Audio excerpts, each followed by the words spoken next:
Hola, ¿qué tal? Mi nombre es Alison y en el siguiente podcast se discutirá acerca de las nociones de arte y artesanía, arte de élite, arte popular, aura, reproducción, cultura, industria cultural, apropiación, apreciación cultural, capitalismo artístico. Bueno, de acuerdo con Estrada, viéndolo desde una perspectiva clásica, el arte y la artesanía son englobadas del concepto de la tecne. El concepto de la tecne es el saber hacer, que incluye a los alfareros, pintores, poetas, entre otros. En el siglo XVIII se muestra una clara distinción entre las artes y artesanías. El arte comienza a verse de una manera más subjetiva. ¿Cuáles son las principales diferencias? En relación al tipo de conocimiento que presuponen, el arte prima lo dionisíaco, puesto que brota el inconsciente, que va por encima de las reglas de la tecne, ya que la mayoría de los artistas no tienen una imagen de lo que van a realizar. En cuanto a la forma, lo artístico no tiene una forma sin uso, no corresponde a una necesidad humana inmediata, es fruto de la creatividad imaginaria. En cambio, la artesanía es un objeto artesanal, tal sea una silla, una mesa, un utensilio, etc. La utilidad debe desempeñar dentro de la compleja red de intereses de las ocupaciones, es supeditada en la finalidad a la que se destina. La terminación se da a un nivel imaginativo en cuanto a lo que es artístico, ya que no está acabada, sino que se prolonga imaginativamente en la mente del espectador. Al cambio, la obra artesanal, está objetivamente terminada de por sí. Es suficiente el uso que ya se le ha destinado. El arte y la artesanía no pueden ser excluyentes, ya que la tecne es uno de los aspectos, ya que es un aspecto apolíneo que no puede estar ausente en ninguno de estos casos.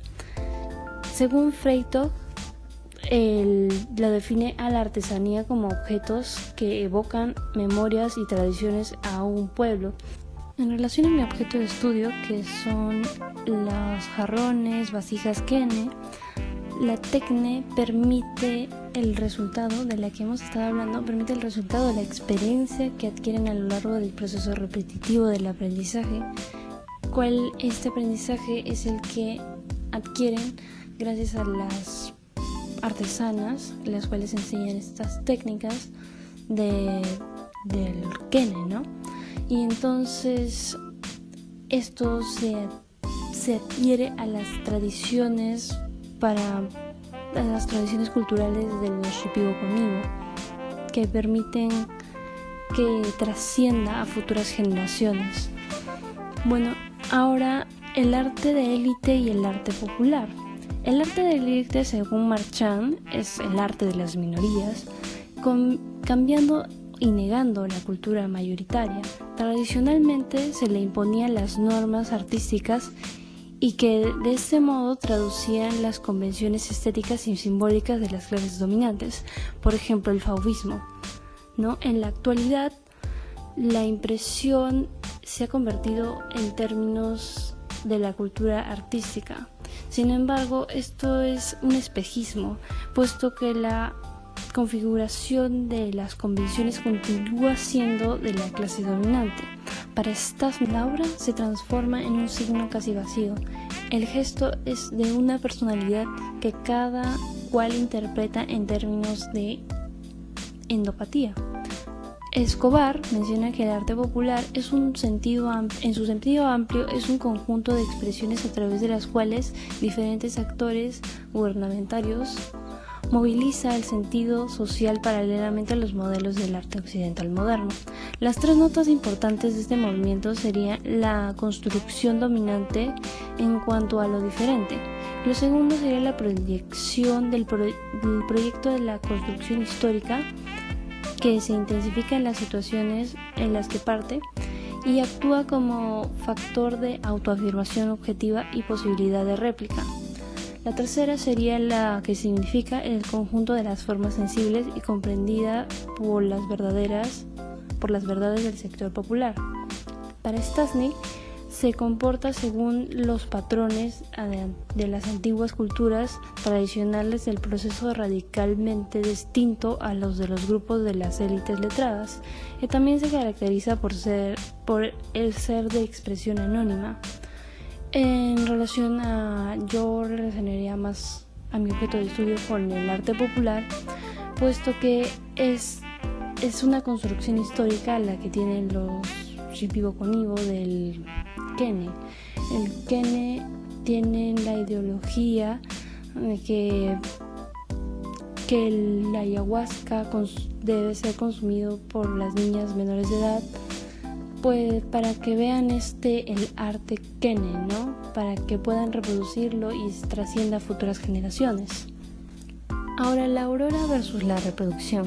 Orejón menciona que Benjamin manifiesta a la obra de arte moderna que se caracteriza por la pérdida de la aurora, pero que la aurora es la reproducción técnica que destruye la autonomía y la primicia de la obra de arte, considerada como la pérdida de la originalidad única y singular de una creación. Para Lenarduzzi, las condiciones actuales de la producción de arte contemporáneo deben ser replanteadas. Para Groys, no estamos frente a una dislocación, y una desrealización de la original, porque existe una posibilidad de relocalizar y realizar la copia. Es una transformación de la copia a un nuevo original. Para Solórzano, la reproducción es el acto de poder repetir una obra de arte por medios mediáticos, que implica la idea de la repetición. La copia se entiende como trastornada a una concepción de arte basada en las ideas de unicidad y originalidad. El hecho es que realizar estas reproducciones permite una pérdida de aura, que nos mencionó Benjamin. De acuerdo con Dinopoulos, la reproducción de una obra-imagen se ha vuelto una técnica que se utiliza desde la fotografía.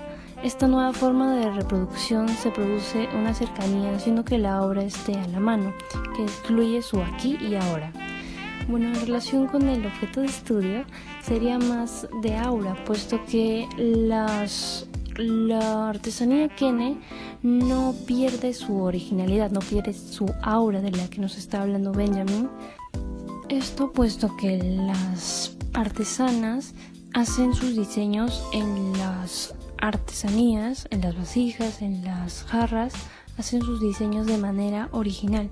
Cada Kene, cada diseño es totalmente diferente, ninguno es igual al anterior.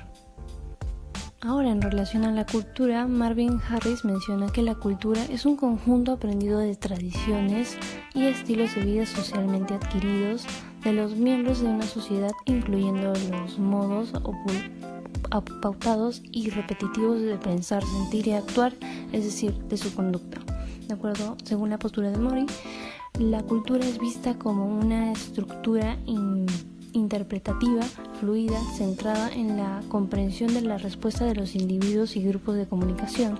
Las manifestaciones culturales como la música, comida, etc. son denominadas folclore.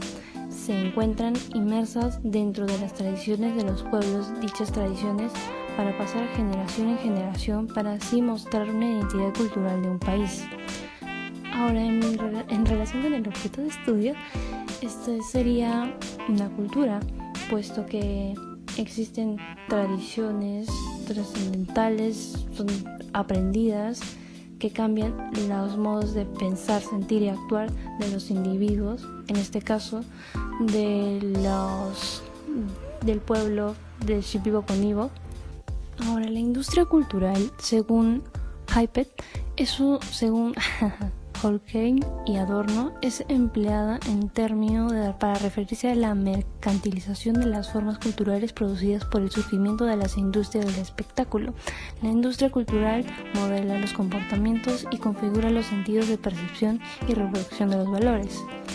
Para Lipovetsky, la industria cultural, como se lo denomina hoy, industrias creativas, o dicho de otro modo, industrias que se sitúan en el cruce de los arte, cultura, tecnología y negocio. La apropiación y apreciación cultural.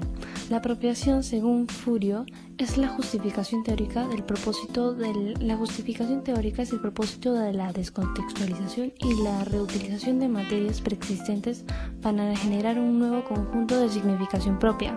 Según Bernet, se divide en dos categorías. La primera, que se atribuye la propiedad de lo que en realidad pertenece a otro, que es el robo, la estafa, el pirateo.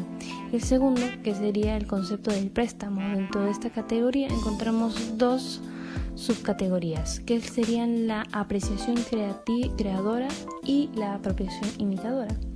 Según Roldan, cuando alguien se apropia de un conocimiento y configura un modelo de interpretación en su condición del uso del lenguaje y expresa su convicción de haber comprendido su significado y por tanto las creencias y conocimientos que se sustenta en relación a la situación del enunciado y su posibilidad creadora y creativa en contextos pragmáticos determinados.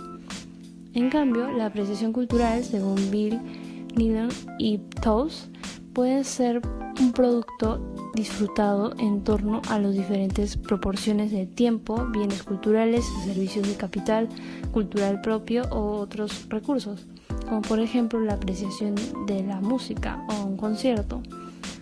Según Quintanilla, esto no se puede realizar un análisis comparativo, puesto que el objetivo principal no debe ser la creación. Ahora, comparándolo a mi objeto de estudio, yo creo que sería más por apropiación, puesto que sería el concepto del préstamo, la subcategoría número 1, que sería la apropiación creadora, puesto que no es la copia ni una réplica ni la pérdida de aurea, sino que sería más bien una creación, porque al hacer esos diseños Kene, los Shipibo con Ivo lo hacen de manera, interpretan y lo recrean, no es una simple réplica de una y otra vez. Ahora, el capitalismo artístico, según Lipovetsky, debe entenderse como un estado de orden económico liberal que no está centrado fundamentalmente en la reproducción de bienes de equipamiento, sino que invierte cada vez más en las industrias de creación para colocar en el mercado la multitud de productos y servicios de consumo atractivos de bienes que generan placer, distracción y experiencias emocionales. De acuerdo con Luna, el hecho de apropiarse hoy de la belleza y utilizarla como marca publicitaria en el espacio tradicional es la política constituida por sí mismo, en tanto se alarde de kitsch del romanticismo, uno de los mejores ejemplos para comprender el alcance de Lipovetsky, que hoy denomina capitalismo artístico. Ahora, en tanto las características de la modernidad, la posmodernidad y la hipermodernidad, la modernidad, según Roa, comienza en el siglo XV, cuando se anunció como la vía vía moderna de aproximarse a lo real, en oposición a la llamada vida antigua, propia de la Edad Media. La característica del hombre moderno podría ser la creencia, la exclusividad de la razón para conocer la verdad. También a los conocimientos impulsados por las exigencias máximas a la objetividad, puesto que lo subjetivo era desechable.